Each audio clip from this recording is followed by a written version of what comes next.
Hello and welcome to my latest weekly video news from Madison's.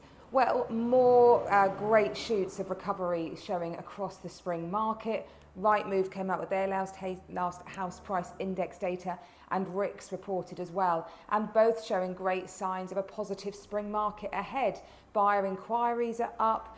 Prices are relatively flat but compared to only last month, but if you look at 12 months ago, they're looking pretty good. And in terms of level of instructions, they're quite flat as well against January. But interestingly, if you compare them to February last year, they're up 22%. And of course, February is always quite a quiet month. Many people hang on until the big March, April, spring months when everything starts to feel a bit greener, fresher, gardens look better, light is better in properties, and away they go. So February is always a bit lackluster, but generally those dampened mortgage rates, more positive media commentary and a general feeling of optimism seems to be filtering through to the market in everything we're seeing in terms of buyer demand, prices achieved and levels of listings. Interesting though, a sort of worrying figure that was produced around mortgage arrears. It was always to be expected, I guess, but it's basically the highest rate for quite a while. Obviously quite a lot of people on really attractive fixed rate mortgages coming to an end, and they are experiencing much higher costs. So it's running at about 1.23% of the total mortgage book at the moment is in arrears. That's still historically very, very low. If you look back, certainly when I bought my first property in, what was it, the early 1990s, that would be right. I used to work for Barclays Bank then, and I remember them reporting that their mortgage book sat at arrears is at around 4%. So yeah, it's still nowhere near as it has been in the past, but it's just higher than it has been for a while. But of course, we've been on very, very low zombie interest rate environment, and it had to all come back to normal. So yeah, but all generally looking very positive. Well, you might be hearing a lot in the media at the moment about ground rents and all this leasehold reform that's going on, and the Competition and Markets Authority made a further step forward this week in trying to abolish these very difficult ground rents. So ground rents are basically, they traditionally happen when you have a building and obviously each leaseholder owns the right to their individual flat within that building, let's say, but a freeholder owns the actual fabric of the building and the land that it sits on, and they have the right to charge you a ground rent for that. And historically, they've been very, very low ground rents, what's called peppercorn, and certainly not particularly increasing.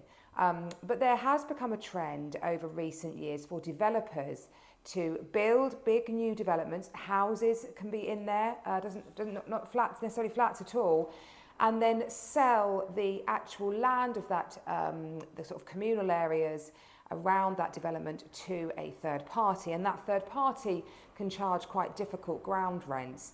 The biggest issue is a doubling ground rent. What it basically creates is an assured short hold tenancy loop. So basically, if your ground rent got above a certain level, or it's one of these doubling ones, and often with the doubling ones it can get above that certain level, I think it's about £500 a year, quite quickly, don't hold me on that because it changes all the time, then basically, if as a person living in that development, and you have to pay that ground rent, it's in your clause of living there, in your contract, your lease, if you don't make that payment, then the company who are due that money can actually enforce rights over the property, can actually look to repossess it, and they would therefore rank above a lender in that case. So that's where the issue comes. You've got people who want to sell these properties, but lenders are going, no, we're not going to lend on that, because if anything goes wrong with that ground rent being paid, we would no longer have what's called a first charge on that property, which means you don't have the right to repossess it in the event of mortgage arrears.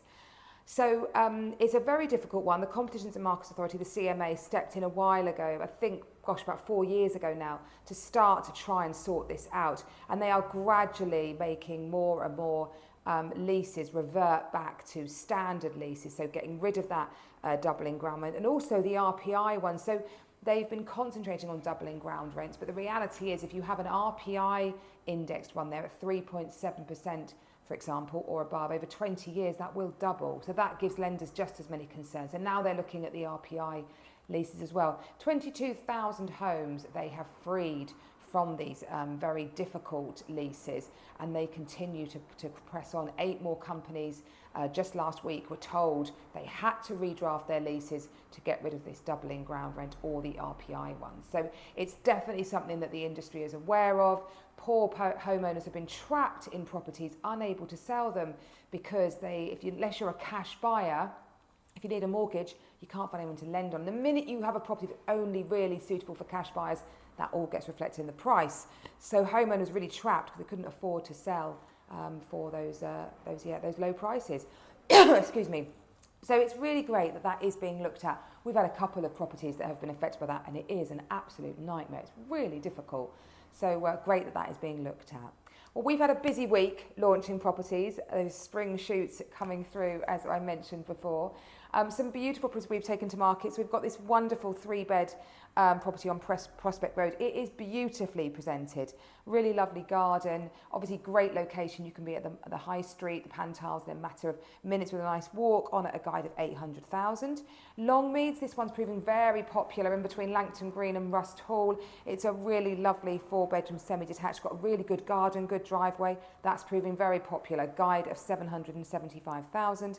And finally, this 3-bed detached on Coniston Avenue. So Coniston Avenue, sort of just off Culverden Down, so great schooling around you, especially for the grammar schools as well. And it's been beautifully presented. It's really stylish, 3-bed detached on a guide of 725,000. If any of those are interested, give us a call. But I hope you have a great week, and I look forward to seeing you next week. Bye-bye.